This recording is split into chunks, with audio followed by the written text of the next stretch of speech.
Well, there clearly is a genetic risk for type 2 diabetes. We've always known that it runs in families, but genetics doesn't explain the massive increase in the prevalence of diabetes in the last 20 or 30 years.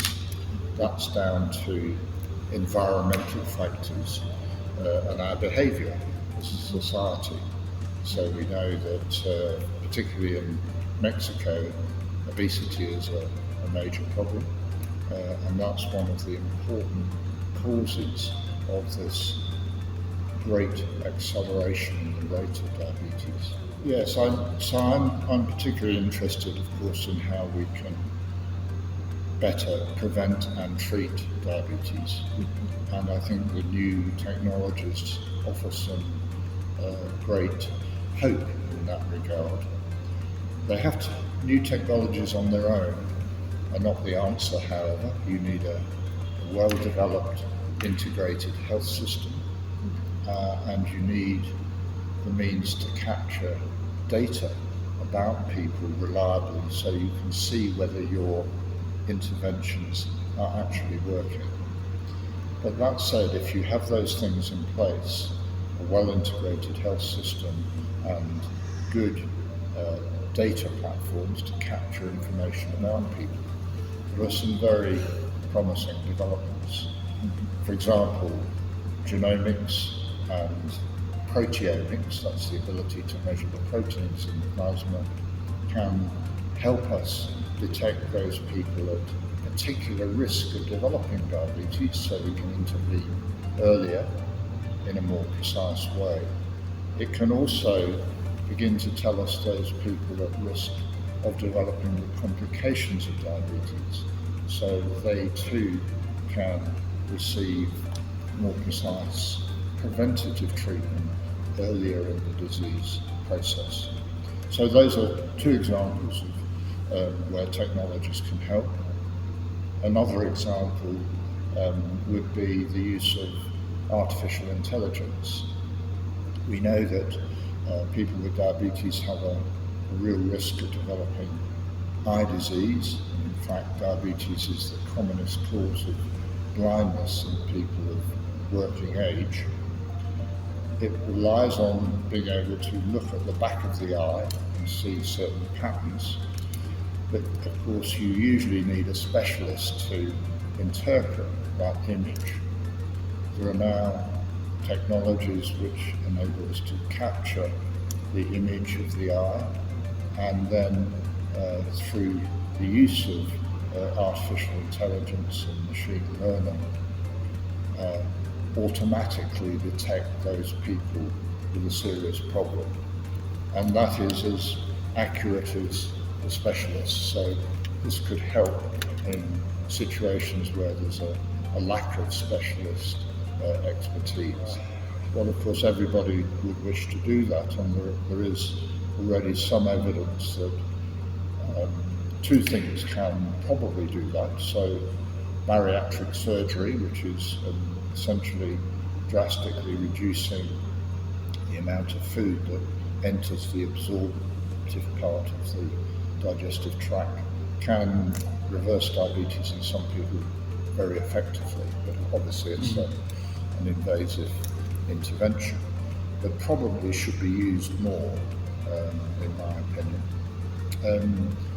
Second, we know from work that my colleague Roy Taylor is doing in Newcastle in the UK, that very low calorie diets can, I know that my colleague Professor Roy Taylor in Newcastle has done some interesting work with extremely low calorie diets, and again has shown that it's possible in some people at least to reverse diabetes.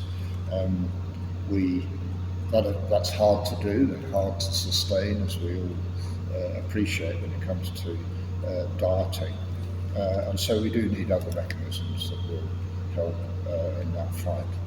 Okay, well, I think this is interesting when it comes to diabetes, because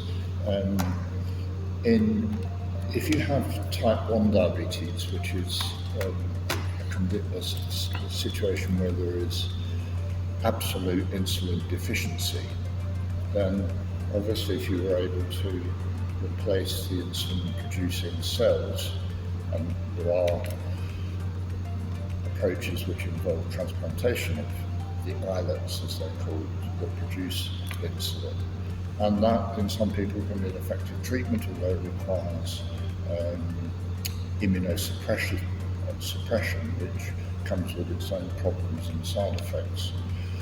If you could replace a fully functioning pancreas, then obviously that would be an exciting advance. But the pancreas is a very complex organ, because not only does it produce hormones like insulin, but it also has what's called an exocrine function and secretes digestive enzymes.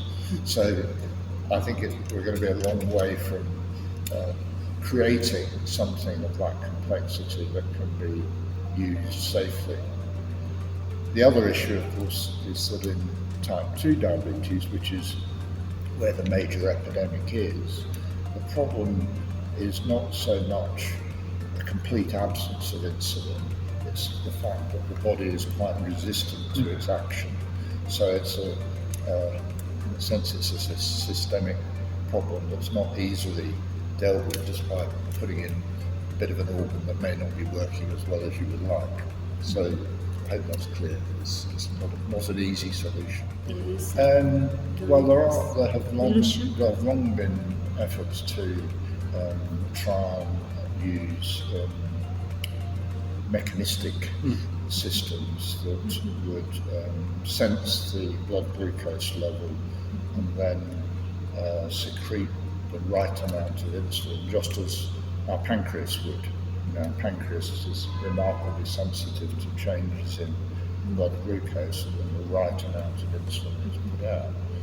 Now again, there are ways of doing that. There are certainly now people with type 1 diabetes regularly use insulin infusion pumps, which can be programmed to match most of their requirements, closing the loop so that you have a sensor and then a deliverer of insulin is slightly more complicated and has had a number of sort of developmental technological challenges associated with it, not least the how long the sensing element will remain functional if it's placed in a subcutaneous position, for example. But it's certainly of value. That sort of approach is of value in type 1 diabetes. Again, whether it will deal with the entirety of type 2 diabetes, I'm not sure. Indeed, well, as for most diseases, so I think what we're seeing in now is a move away from medical science only considering how we treat established disease to how can we get in there early and prevent the disease even expressing itself. Now, to do that, you obviously need to be able to identify people at very high risk, because if you're applying treatment in advance of symptoms, you've got to be pretty confident that you're doing more good than harm. Because if you, for example, if you're giving people drug therapy who have nothing wrong with them because they haven't developed the disease yet, it's clearly very important that we're precise and careful about how we target people. This is an incredibly important issue because, as I said at the beginning, a lot of the success of these new technologies is going to rely on having access to data. Society is rightly concerned about data privacy, not least because of the abuses that have occurred, not necessarily in the health sector, but in other sectors.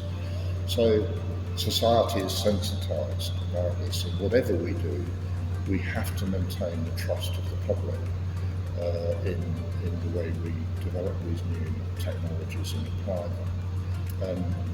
The worst thing that can happen is if the public lose trust in those that care for them when they're ill.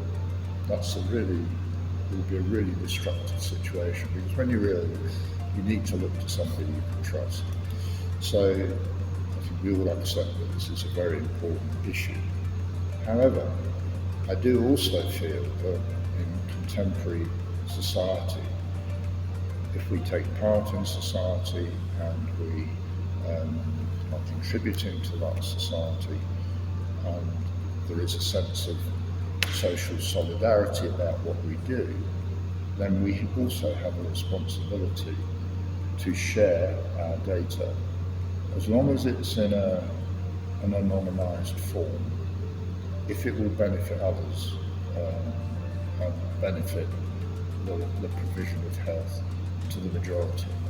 So there's a balance to be struck here, and everybody has a responsibility to ensure that such data is available and that trust is sustained at all times.